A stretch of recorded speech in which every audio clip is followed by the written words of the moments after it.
अस्सलाम वालेकुम दोस्तों, कैसे हैं आप सब। उम्मीद करता हूँ खैरियत से होंगे और मेरे poultry ideas and tips channel में आप सबका वेलकम हो गया।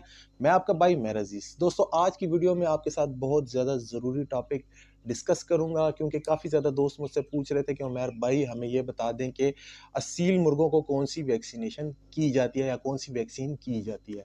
तो दोस्तों, आज के वीडियो में यही सारी बातें होंगी। उसके अलावा मैं आपको ये बताऊँगा वैक्सीन किस किस तरह की होती है, नेचुरल वैक्सीन कैसी होती है, जो सी उसके अलावा एनडीआईबी की वैक्सीन होती है वो कैसी होती है, उसके अलावा क्योर क्या होता है उसके बारे में आपको बताऊंगा, और फाइटर असील जो होते हैं उन्हें वैक्सीन क्यों नहीं करनी चाहिए, ये सारा जो आपके साथ डिस्कशन करूंगा आज की वीडियो में की जाएगी। और ये लास्ट वाला पॉइंट आपने ज़रूर सुनना है। अक्सर आप लोग फाइटर असीलों को भी वैक्सीन करते हैं, जिसकी वजह से आपको पता नहीं होता आपके बर्ड जो एक्सपायर हो जाते हैं, किस वजह से होते हैं। सारी बातें आपके साथ आज इसी वीडियो में डिस्कस की जाएगी। तो आज की वीडियो का बाकायदा आगाज़ करते हैं। आगाज़ करने से पहले आप सबसे हमेशा की तरह एक बात करूंगा, अगर आप लोग मेरे नए आए हैं तो पहले जाके मेरे चैनल को सब्सक्राइब कर लें, साथ में बेल के आइकन को प्रेस करें ताकि मेरी हर आने वाली मालूमाती वीडियो का नोटिफिकेशन आपको बआसानी मिलता रहे। तो दोस्तों, वैक्सीनेशन जो है वो बहुत सारे तरीकों से की जाती है। नंबर वन, मैं जो वैक्सीन करता हूँ नेचुरल वैक्सीन होती है। उसको किस तरीके से तैयार किया जाता है वो मैं पहले ही अपने वीडियो में बता चुका हूँ। तो अगर आप लोगों ने वो वीडियो नहीं देखी तो ये आई बटन में जाके आप देख लीजिएगा। नेचुरल वैक्सीन बनाने का तरीका मैंने उसमें सिखाया हुआ है। उसके अलावा दूसरे नंबर पे जो वैक्सीन होती है जो बाजार से आप लाते हैं, जो कि ओरिजिनल एनडीआईबी की वैक्सीन होती है, वो किस तरीके से करते हैं, गंबोरो किस तरीके से करते हैं, उसको करने का तरीकाकार मैंने समझाया हुआ है। वो वीडियो भी आपने नहीं देखी तो स्टार्ट के दिनों में मैंने वो बनाई थी, तो आप आई बटन में जाके वो वाली वीडियो भी देख सकते हैं। इंशाल्लाह से आपको बहुत ज़्यादा सीख मिलेगी।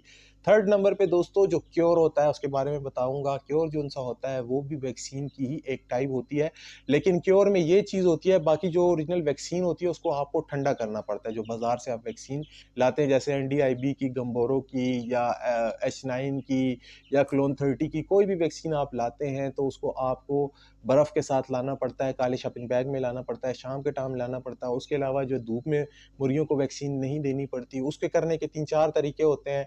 या तो आप एक कतरा उनकी आँख में डालते हैं, या एक कतरा उसके मुँह में डालते हैं, या पानी में आप डाल के रख देते हैं, इंजेक्शन से आप लगाते हैं। मुख्तलिफ तरीक़ेकार होते हैं। गर्दन के पीछे एक तरीका होता है वैक्सीन लगाने का। ये सारे तरीक़ेकार उसमें लिखे हैं। अब ये कौन से वाले ऐसी चीज़ों को करनी है, ये आज के वीडियो में आपको सिखाऊँगा और आपको बताऊँगा कि कौन सी वैक्सीन किस टाइम पे करनी ज़रूरी होती है। सबसे पहली दोस्तों मेन चीज़ जो उनसे होती है, जब आप मुर्गी के नीचे अंडे रखते हैं तो ये आपको पता होना चाहिए कि मुर्गी को वैक्सीनेशन पहले से की होनी चाहिए। वैक्सीनेशन का मतलब ये है कि अगर आपके पास असील मुर्गियाँ हैं, जो कि पाकिस्तानी असील मुर्गियाँ हैं, तो उनको आप ज़रूर वैक्सीन किया करें।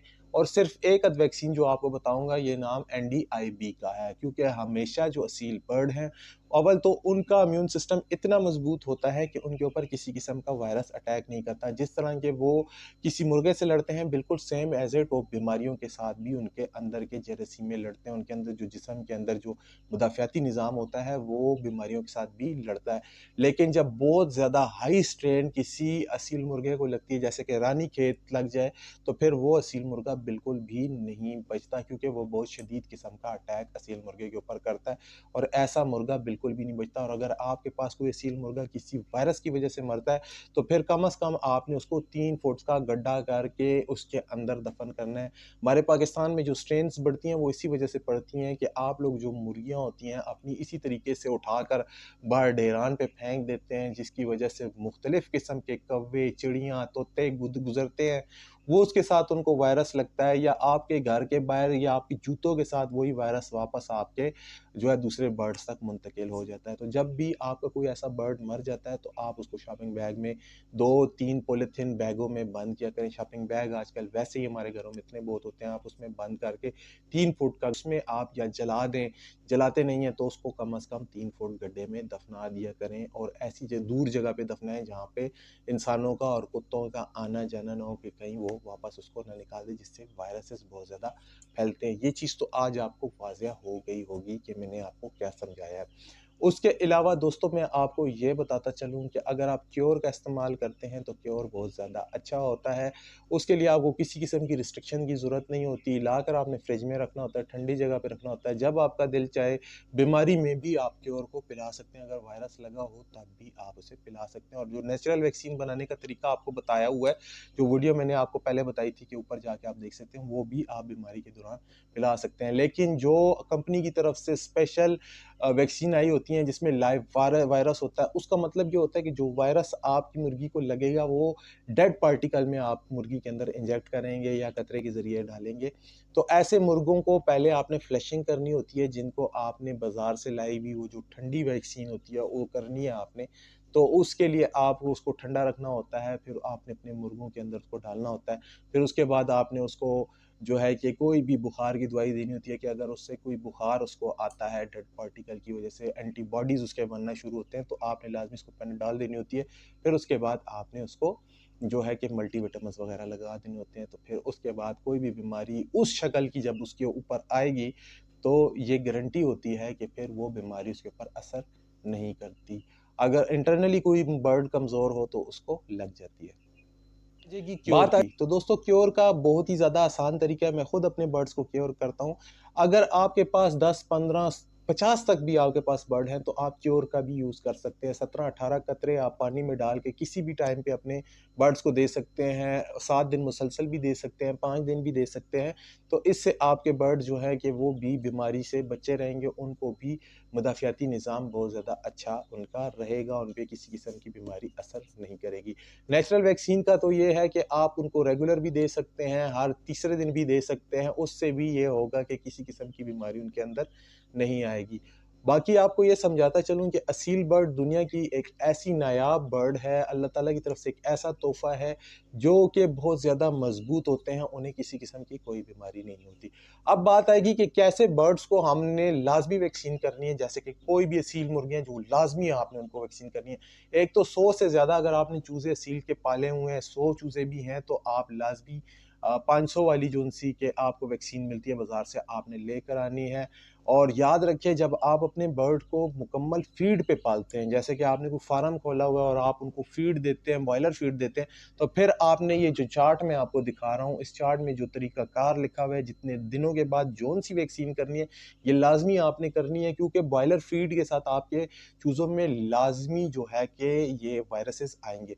क्यों आएँगे? वजह मैं आपको बताता हूँ कि जब स्टोर्स में ये पड़े रहती हैं जो फ़ीड्स होती हैं बॉयलर फ़ीड्स, तो ये काफ़ी अरसा पुरानी भी हो जाती हैं या अक्सर किसी के फ़ार्म में कोई बीमारी आ जाती है, तो उनके फ़ार्म में सालों तक ये पड़ी रहती हैं और अक्सर हमारे दुकानदार हज़रात माशाल्लाह इतने अच्छे होते हैं कि वो एक्सपायर डेट को हटा देते हैं और उसी रेट में आपको बेचते हैं, सस्ती खरीद कर उसी रेट में बेचते हैं जो कि नया रेट चल रहा होता है। मुनाफ़ा कमाने की, मुनाफ़ाखोरी करने की वजह से जो है कि क्या होता है कि आप जब वहाँ से फ़ीड लेकर आते हैं, तो उस फ़ीड में फंगस लगा होता है जिसकी वजह से आपके बर्ड का मैदा ख़राब होता है और जहाँ से कमज़ोरी का स्टार्ट शुरू हो जाता है, फिर उसके बाद आप अपने बर्ड को हमेशा दवाई पे ही पालेंगे और जब एक दफ़ा बर्ड दवाई पे आ जाता है, तो फिर किसी का बाप भी उनको वापस ठीक नहीं कर सकता, सिवाय अल्लाह की ज़ात के। वो वापस तब भी ठीक होंगे जब अल्लाह ताला उनको शिफ़ा देगा। बाकी आप चाहे जौन-सा मर्ज़ी ज़ोर लगा लें, आपका बर्ड फिर दोबारा ठीक नहीं होने वाला। तो जब आप फुल फ़ीड देते हैं, तो लाज़मी बात है आपके जो बर्ड है, उसके जो जिगर है, उसके अंदर टॉक्सिन भी बनेगा, फिर आपको डिटॉक्सिनेशन करनी पड़ेगी, उसके लिए आपको मुख्तलिफ़ किस्म के डिटॉक्सन यूज़ करने पड़ेंगे।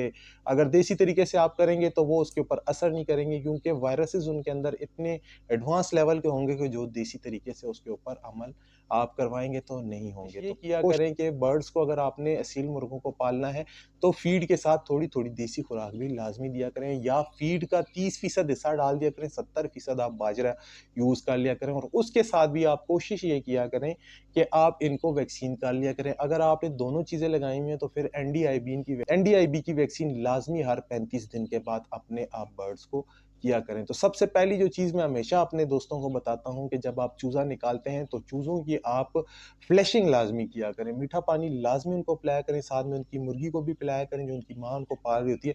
फिर उसके बाद आप उनको मल्टीविटामिन्स दें, लहसुन का पानी दें, प्याज़ का पानी दें, तो इससे आपके बर्ड्स बहुत ज़्यादा ज़बरदस्त तरीके से जिएँगे, अपनी उम्र पूरी ज़िंदगी गुज़ारेंगे और किसी किस्म की बीमारी भी उनको नहीं लगेगी। तो लास्ट में दोस्तों मैं आपको जो बताने जा रहा था कि फाइटर असीलों को वैक्सीनेशन क्यों नहीं देनी चाहिए। तो जो फाइटर असील आपको मैं पिछले वीडियो में भी बता चुका हूँ, जब आपने एक चूज़ा सेलेक्ट कर लिया कि मैंने इसको फाइटर बनाना है हर हाल में, तो फिर आप उसको अच्छे नुस्खे भी देते हैं, अच्छी खुराक भी देते हैं, फिर अच्छे तरीके से आप उसको पालते भी हैं और बायोसिक्योरिटी भी आपकी उसके लिए अच्छी होती है। चूहों से आपने उसको बचाया हुआ होता है, किसी किस्म के एक्सटर्नल क्रीचर से आपने उसको बचाया आपके साथ होता है। हाथ आप धो के उसको उठाते हैं, फिर उसको रखते हैं, फिर आप हाथ धोते हैं, फिर आप उसको अच्छी-अच्छी खुराकें भी खिलाते हैं, पिनिया भी खिलाते हैं, बादाम, पिस्ता सब कुछ आप खिलाते हैं। उससे ये होता है कि बर्ड की जो उनकी अंदर की इम्यूनिटी होती है वो भी बहुत अच्छी होती है और अंदर की उनकी जो ताकत होती है वो भी बहुत ज़्यादा अच्छी होती है, जिसकी वजह से आपका बर्ड बहुत अच्छा बनता है। तो आप जब वैक्सीनेशन वगैरह उसको नहीं भी कराते, तो ये भी आप याद रखें, जितने कम बर्ड होंगे आप उनको वैक्सीन ना भी कराएँ तो वो बहुत अच्छे पलेंगे, क्योंकि जो भी मेडिकल फील्ड जो कि इंग्लिश दवाइयाँ या इंग्लिश वैक्सीनेशन है, तो ये अपने साथ साइड इफ़ेक्ट लाज़मी लेकर आते हैं, कहीं न कहीं बर्ड को लाज़मी कमज़ोर करते हैं। एनीवेज़ ये एक अलग टॉपिक है, इसके ऊपर फिर बात करेंगे, लेकिन ये मैं आपको बताता चलूँ कि असील मुर्गों को आप कोशिश ये किया करें कि चूँकि वो आपने अलग-अलग खुडों में ही रखे होते हैं, तो चूज़े भी आप अलग-अलग खुडों में ही पालते हैं, एक बड़ी-सी जगह पे आप फार्म में नहीं रखते, तो इनके ऊपर इतनी बीमारी का अटैक नहीं होता।